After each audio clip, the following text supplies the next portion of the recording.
ॐ अज्ञानतिमिरिन्धस्य ज्ञानाञ्जनशलाकया चक्षुरुन्मिलितं येन तस्मै श्रीगुरवे नमः। नमो विष्णुपदाय कृष्णपृष्ठाय भूतले श्रीमते भक्तिवेदान्तस्वामिनिति नामिने। नमस्ते सरस्वते देवे गौरवाणी प्रचारिणे निर्विशेष शून्यवादी पाश्चात्यदेशतारिणे। जय श्री कृष्ण चैतन्य प्रभु नित्यानंद श्री अद्वैत गदाधर श्रीवासादि गौर भक्तवृंदा। हरे कृष्णा कृष्णा कृष्णा हरे हरे, हरे राम राम राम हरे हरे। हरे कृष्णा। तो आप सभी का स्वागत है हमारी जो रेगुलर भागवतम। इनफैक्ट अभी हमारा भागवतम नहीं चल रहा, अभी हमारा वाल्मीकि रामायण चल रहा है।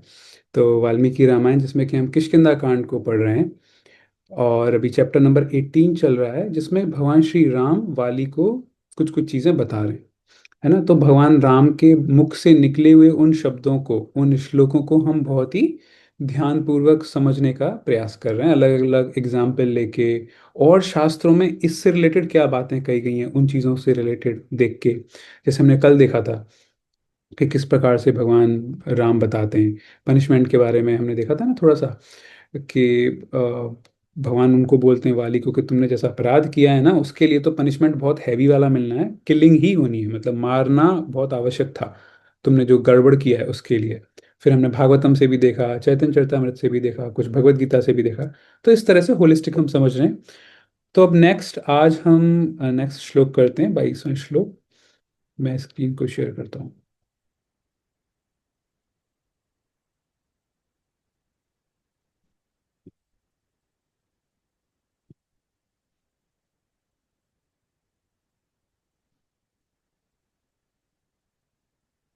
हम्म। तो ये वाला हमारा कल हो गया था, ऊपर वाला, जिसमें हमने हमने डिस्कस कर लिया था कई सारे अलग अलग श्लोकों से पनिशमेंट भगवान जो उसके बारे में बताते हैं। अब यहाँ पे न चते मर्षये पापम क्षत्रियो अहम कुलोद्गतः औरसीम भगिनीं वापि भार्यां वा अपि अनुजस्य यः प्रचरेत नरः कामात् तस्य दंडो वधः स्मृतः। मैं उत्तम कुल में उत्पन्न क्षत्रिय हूं। ये इंपॉर्टेंट पॉइंट है आज के इस श्लोक में। उत्तम कुल मैं उत्पन्न क्षत्रिय हूं, अतः मैं तुम्हारे पापों को क्षमा नहीं कर सकता। तो ये वाला जो वर्ड है ना, क्षत्रियो अहम कुलोद्गतः। कुलोद्गतः मतलब कुल जो है, मैं जिस कुल से आ रहा हूँ, या जिस मेरी जो एंसेस्ट्री है ना, जो मेरे पूर्वज हैं, वो एक उद्गत कुल से हैं, एक ऐसे कुल से हैं जो कि बहुत ही अच्छे लीडर्स रह चुके हैं, बहुत अच्छे राजा रह चुके हैं। अभी हम देखेंगे अच्छे राजाओं की क्वालिटीज क्या होती है ना, अभी देखते हैं आगे। फिर मैं तुम्हारे पापों को क्षमा नहीं कर सकता। जो पुरुष अपनी कन्या, बहन अथवा छोटे भाई की स्त्री के पास काम बुद्धि से जाता है, उसका वध करना ही उसके लिए उपयुक्त दंड माना गया है। ये है इंपॉर्टेंट चीज। तो यहाँ पे इन्होंने ये बता रहे हैं, देखो, हमारे शास्त्र कहते हैं धर्मम तु साक्षात भागवत प्रणीतम। भगवान जो मुंह से बोल रहे हैं, भगवान जो बता रहे हैं वही धर्म है। और यहाँ पे सेम भगवान क्या बता रहे हैं कि जो व्यक्ति इस तरह के कार्य करता है, अपनी पुत्री या अपनी सिस्टर या अपने भाई की पत्नी, उनके साथ दुर्व्यवहार करता है, इस तरह का व्यवहार करता है जैसा कि वाली ने किया है, तो ऐसे लोगों के लिए दंड क्या है? ऐसे लोगों के लिए दंड है वध। वध करना। तस्य दंडो वधः स्मृतः। वध उसके लिए पनिशमेंट है। तो अब यहाँ पे हमको देखना यह है कि भगवान राम बोल रहे हैं क्योंकि मैं उत्तम कुल का क्षत्रिय हूं। इसका मतलब ये है कुछ कुछ क्षत्रिय, यानी कि कुछ क्षत्रिय मतलब लीडर्स, तो कुछ कुछ लीडर्स ऐसे भी हो सकते हैं जो शायद उत्तम कुल के ना हो, या कुछ कुछ लीडर्स ऐसे भी हो सकते हैं जो शायद ना प्रॉपर पनिशमेंट ना दें अगर कोई गलती कर रहा है तो ये एक इम्पॉर्टेंट चीज है। अभी आप ऐसे सोचिए जैसे दुर्योधन था, है ना, या फिर दुर्योधन के पिताजी धृतराष्ट्र। अब धृतराष्ट्र जो थे आंखों से तो अंधे थे, लेकिन कई बार उनकी एक्टिविटीज, वो जो कार्य करते थे, वो भी ऐसा लगता था कि बंदा दिमाग से भी, मतलब अंदर से भी शायद दृष्टि नहीं है इनके पास। क्योंकि उनके सामने कितनी सारी गड़बड़े चीजें हो रही थी, गड़बड़ वाली चीजें हो रही थी। दुर्योधन उनका खुद का पुत्र, वो सब लोग क्या क्या नहीं गड़बड़ कर रहे थे।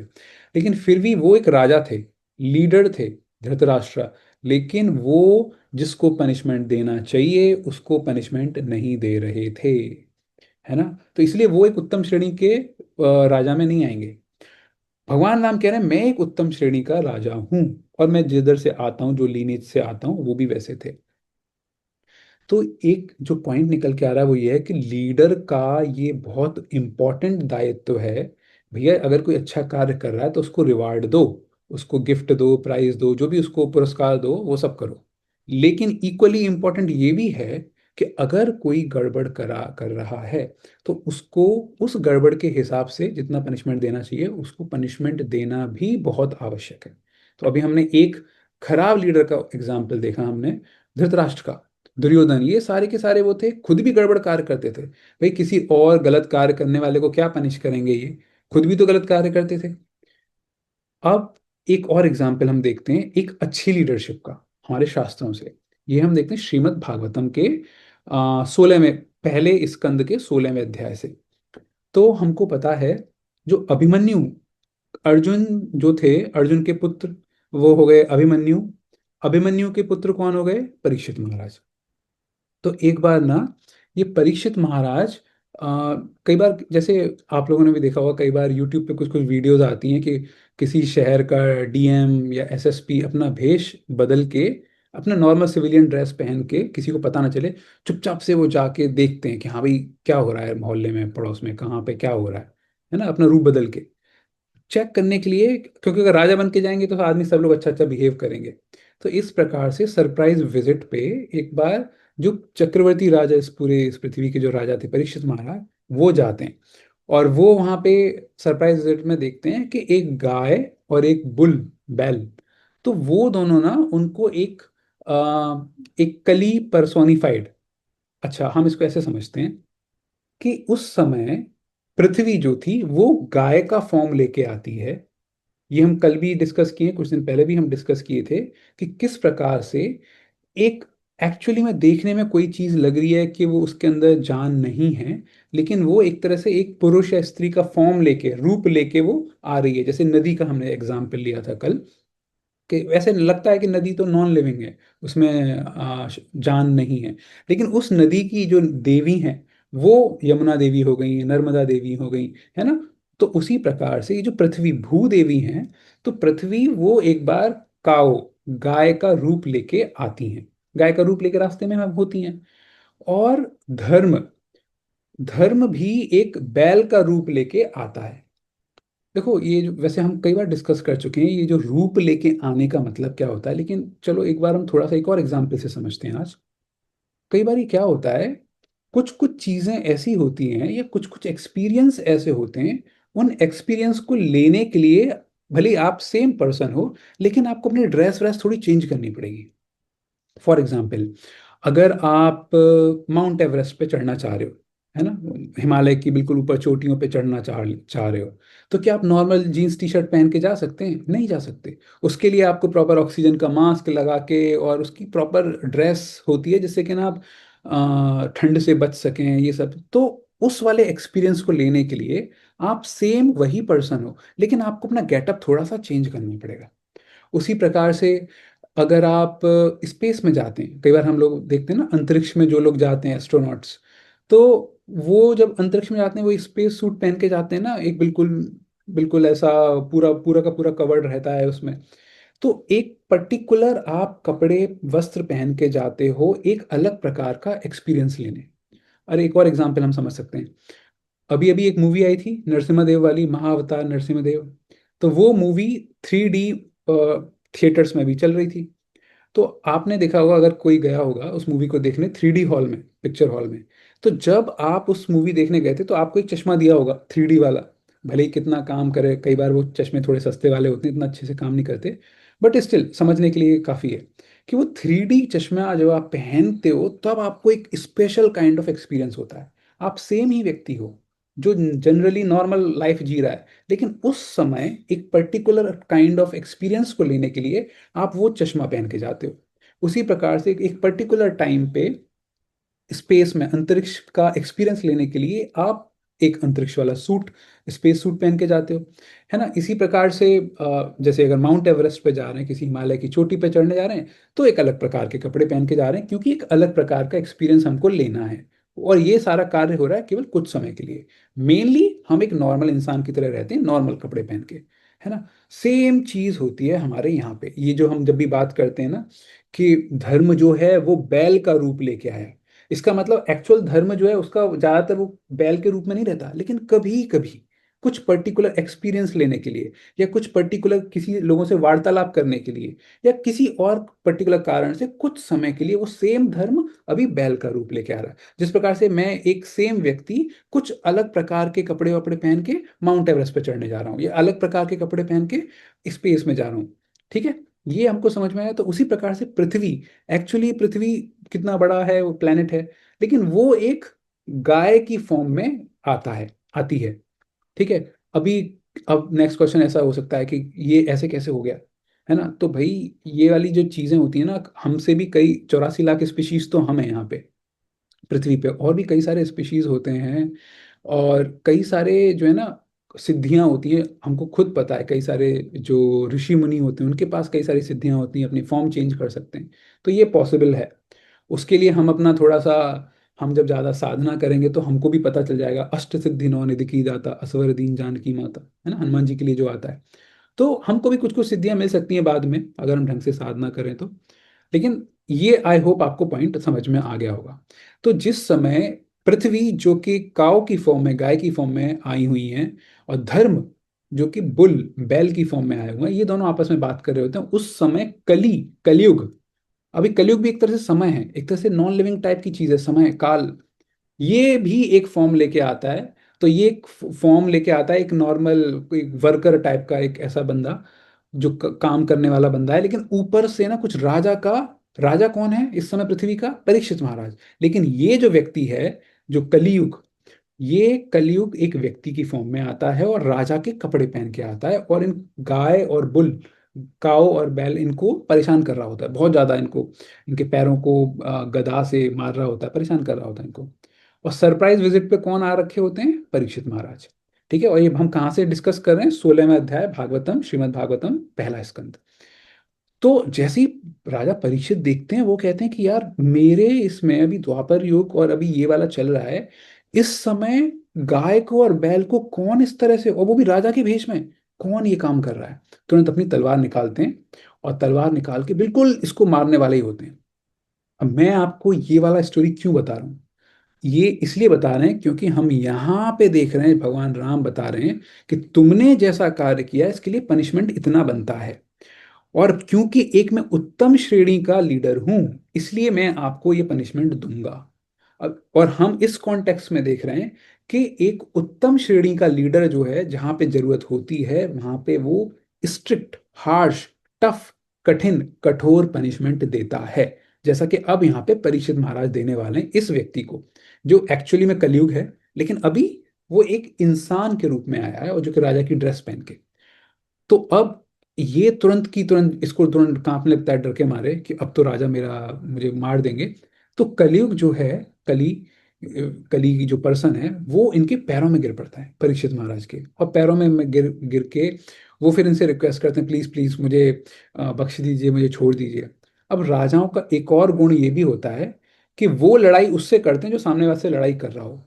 कोई बंदा अगर अपनी जान की भीख मांग रहा हो, फिर वो उसको एक तरह से मानते हैं कि यार ये तो पहले से डरपोक है, निहत्था है, या इससे क्या लड़ेंगे, उससे फिर क्षमा कर देते हैं। तो परीक्षित महाराज इनको बोलते हैं कि ठीक है, हम आपको माफ करते हैं, लेकिन आप मेरे इस पूरे राज्य से निकल जाओ, बिल्कुल निकल जाओ। अब ये बोलते हैं भाई पूरी पृथ्वी पे आपका राज है, और आप कह रहे हो कि मेरे राज्य से निकल जाओ, तो मैं कहाँ जाऊंगा, कहाँ पे, है ना। तो कुछ तो जगह दे दो भाई, जहाँ पे मतलब आपका जो रूल है वो इतना ना चले। कुछ ऐसी जगह दे दो जहाँ पे ना मेरा रूल चले, क्योंकि मैं कलयुग हूँ, मेरा कुछ रूल चले, मेरी कुछ इन्फ्लुएंस रहे वहां पे। तो फिर ये राजा जो परीक्षित महाराज हैं, ये इनको बोलते हैं कि ठीक है, मैं आपको 4 जगह देता हूँ, उन 4 जगह पे आप अपना वास कर सकते हो, आप निवास कर सकते हो, लोगों को इन्फ्लुएंस कर सकते हो उन 4 जगह पे, ठीक है। अब हम उस वाले श्लोक को पढ़ते हैं, फिर उस वाले श्लोक को डिस्कस करेंगे कि वो कौन कौन सी 4 जगह हैं जहां पे कलयुग वास करेगा। और जो कि परीक्षित महाराज ने उसको परमिट दिया था कलयुग का। तो ये हमारा भाई भागवतम। अब ये 17वें अध्याय में है, श्रीमद् भागवतम 17वां अध्याय, पहला स्कंद, 38वां श्लोक। अभ्यर्थितस्तदा तस्मै स्थानानि कलये ददौ द्युतं पानं स्त्रियः सूना यत्र धर्मश्चतुर्विधः। अब यहाँ पे वो स्थान स्थान मांग रहे हैं कि कुछ तो स्थान दे दो भाई मुझे रहने के लिए। तो ये 4 स्थान देते हैं राजा। देखो परीक्षित महाराज ना बहुत ही इंटेलिजेंट राजा थे। सबसे पहले उन्होंने क्या दिया कि मेरे राज्य से निकल जा, मैं तुझे छोड़ दूंगा। लॉजिकल बात बोली थी, लेकिन सब जगह उनका राज्य है तो बेसिकली कलयुग कहीं पे रह ही नहीं सकता। लेकिन अब वो यहाँ पे, क्योंकि अभी क्या है, द्वापर खत्म होने भी वाला है तो कलयुग आने भी वाला है। तो अब वो यहाँ पे 4 थोड़ी सी टफ चीजें दे देते हैं। और वो क्या है? द्युतम। द्युतम का मतलब क्या होता है? गैम्बलिंग। जहाँ पे ये गैम्बलिंग जो होती है ना, जुआ खेलते हैं। तो जहां जहां पे भी कोई अगर जुआ खेले कलयुग, तुम जाओ वहां के लोगों को इन्फ्लुएंस करो, वहां के लोगों की बुद्धि खराब करो, जो करना है तुम्हें करो, मैं वहां पे कुछ तुमको मारने पीटने नहीं आऊंगा, जाओ।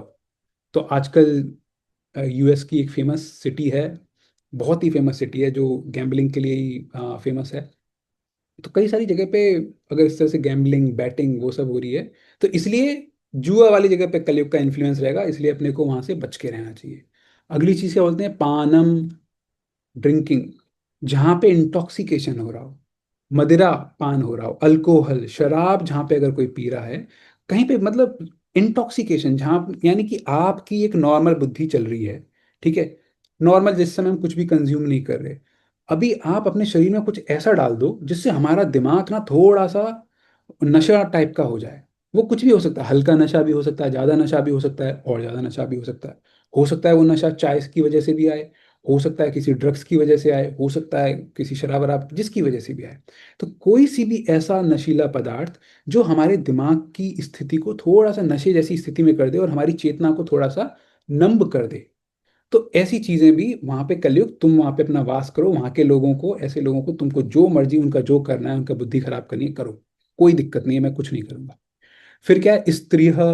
यहाँ पे ये है कि अगर कोई यहाँ पे अवैध संबंध रखता है, यहाँ पे मल्टीपल रिलेशनशिप्स रखता है, ट्रस्ट नहीं रखता, मतलब एक रिलेशनशिप में, एक स्त्री और पुरुष की रिलेशनशिप में ट्रस्ट नहीं है, और वो एक एक दो अलग अलग जगह पे जा रहे हैं और अलग अलग एक ही ट्रस्ट ब्रेक करके किसी दूसरे के पास जा रहे हैं, तो इस तरह का कोई व्यभिचार करता है, तो वहां पे भी कलयुग आप जाइए और वहां के लोगों को इन्फ्लुएंस करिए, हमको कोई दिक्कत नहीं है।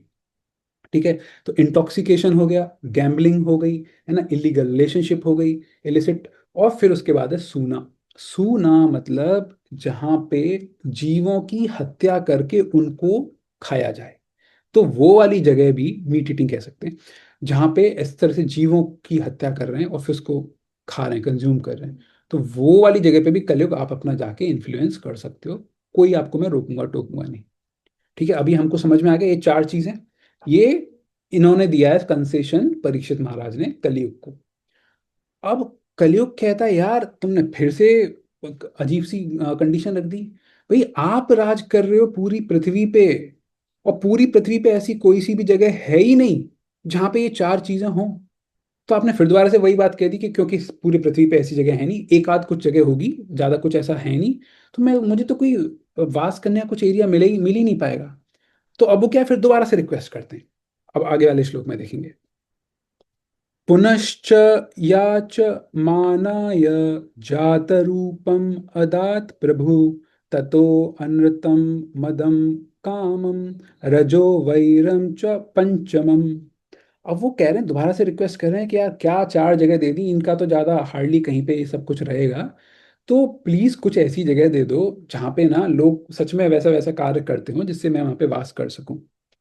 फिर परीक्षित महाराज देते हैं, अच्छा चलो एक 5वीं जगह और दी। वो कहते हैं जात रूपम। जात रूपम ये किसके लिए आता है? ये वर्ड आता है सोने के लिए, गोल्ड। जहां कहीं पे भी, अभी यहाँ पे कई सारे भक्त लोग सोच रहे होंगे अरे यार, तो जहां कहीं पे भी गोल्ड की भरमार है, या फिर जहां कहीं पे भी गोल्ड के प्रति अटैचमेंट है, देखो गोल्ड ना भगवान की सेवा में भी यूज किया जा सकता है, लेकिन कहीं कहीं पे क्या है ना, गोल्ड एक तरह से आप ये सोचिए कि कई बार ना वो हमको ईगोइस्टिक भी बना सकता है कि अरे अपने पास इतना सोना है, दिखावा कर रहे हैं, ये सब कर रहे हैं। तो एनीवे, तो फिर पांचवी जगह देते हैं कलयुग को, कि जिधर भी गोल्ड है तो आप वहां पे भी वास कर सकते हो, उन लोगों की भी बुद्धि खराब कर सकते हो, वहां पे मैं आपको रोकूंगा टोकूंगा नहीं। अब ये खुश हो जाता है कि हाँ भाई, गोल्ड वाले तो बहुत सारे मिल जाएंगे, अभी कलयुग तो आने वाला है ना, तो गोल्ड का बिस्किट रखना है या गोल्ड के ऑर्नामेंट्स लेने हैं, आभूषण पहनने हैं, जो भी है। तो वो वाली चीज, फिर इसके बाद इनको छोड़ देते हैं परीक्षित महाराज।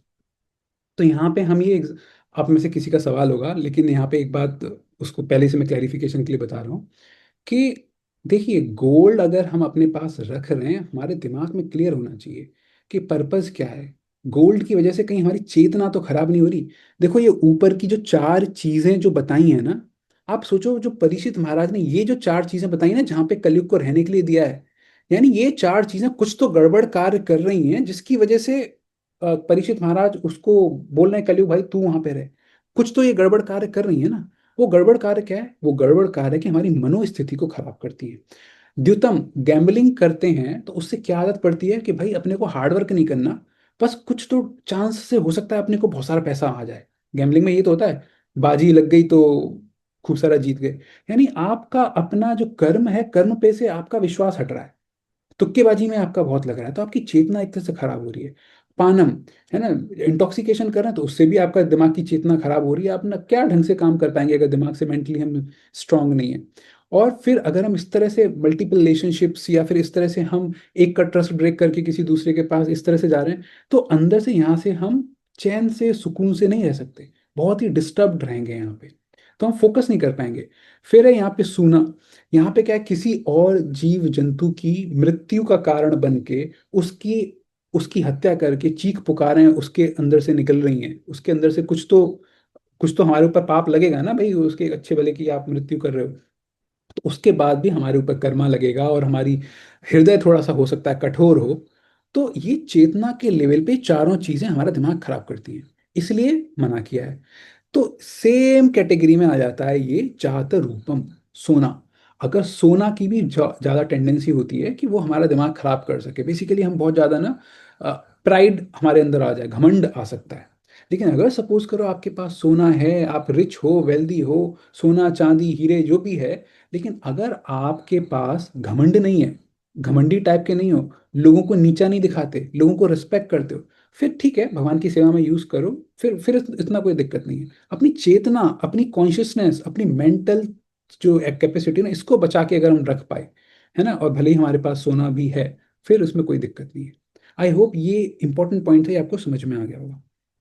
अब यहाँ एक और चीज आती है, तो ये हमने एग्जाम्पल देखा कि जो राजा है, जो लीडर है, वो इस प्रकार का होना चाहिए कि जब कोई गड़बड़ करे, जैसे कलयुग जो है वो गड़बड़ कर रहा था, तो उसका इतना स्ट्रिक्ट पनिशमेंट परीक्षित महाराज ने दिया कलयुग को।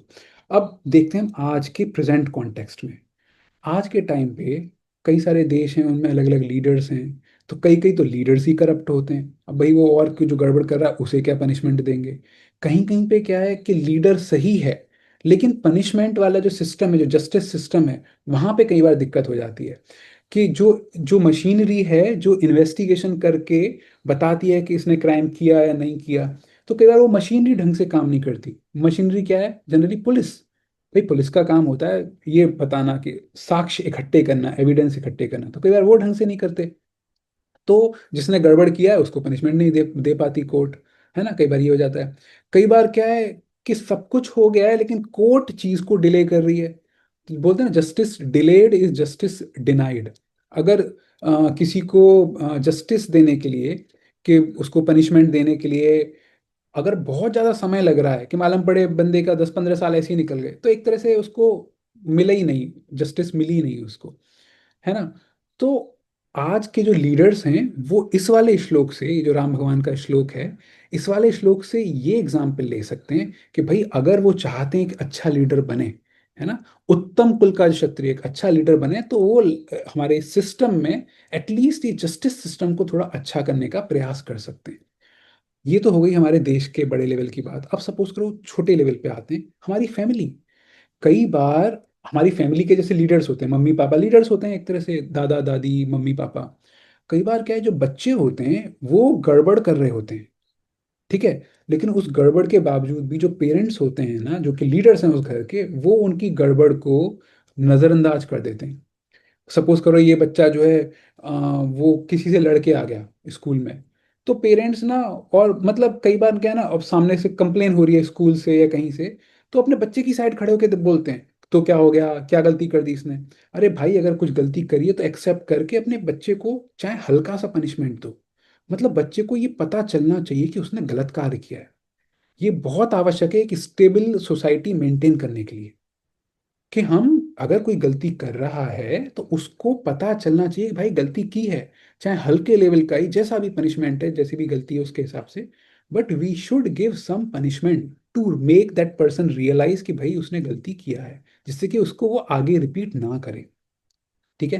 लेकिन इसका मतलब ये नहीं है कि हमको लाइसेंस मिल गया, किसी ने हल्की सी कुछ गलती की है और हम उसको डिस्प्रपोर्शनेटली बहुत ज़्यादा पनिशमेंट दे दें, ऐसा नहीं।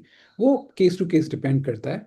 बट पॉइंट ये समझ में आना चाहिए, अगर हमको अच्छा लीडर बनना है तो हमको, अगर कोई गड़बड़ कर रहा है तो उसे पॉइंट आउट करिए, गड़बड़ करने वाले इंसान के साथ में खड़े मत होइए, है ना। तब चीज़ें, सब के सब लोग एक साथ आगे बढ़ सकते हैं। कंपनी में देखिए, कंपनी में कई बार मैनेजर होता है और कई सारे एम्प्लॉयज़ होते हैं, तो कई बार कोई एम्प्लॉय कुछ गड़बड़ करता है, उसने कुछ कुछ भी करता है, तो वो थोड़ा बहुत उसको डांटते हैं या कुछ समझाते हैं, कुछ करते हैं ना। तो वो चीज़ हमको बेसिकली, इस श्लोक को केवल ऐसा नहीं है कि पॉलिटिशियंस वही लोग अप्लाई कर सकते हैं, इसको हम लोग भी अपनी लाइफ में अप्लाई कर सकते हैं, जहां जहां पे भी हमारा लीडरशिप रोल रहे। लेकिन मिस यूज नहीं करना है इस चीज को, कि भैया भगवान राम ने कहा इसलिए मैं आपको पनिशमेंट दे रहा हूँ। नहीं नहीं नहीं नहीं, ऐसी बात नहीं है। टाइम प्लेस सर्कमस्टेंस के हिसाब से जिस जिस चीज की जरूरत है, जितने प्रपोर्शन में जरूरत है, वो हमको करना चाहिए। आज हम यहीं तक रखेंगे। आई होप यहाँ से कुछ अच्छी लर्निंग हुई होगी आपको। आप में से अगर किसी का कुछ प्रश्न है तो आप हैंड रेस कर दीजिए, मैं आपको फिर अनम्यूट करूंगा, अगर किसी का कुछ सवाल है तो। कोई हैंड रेज नहीं कर रहा? ठीक है, आप अपने आप को अनम्यूट कर सकते हैं अभी, अगर कोई करना चाहे तो।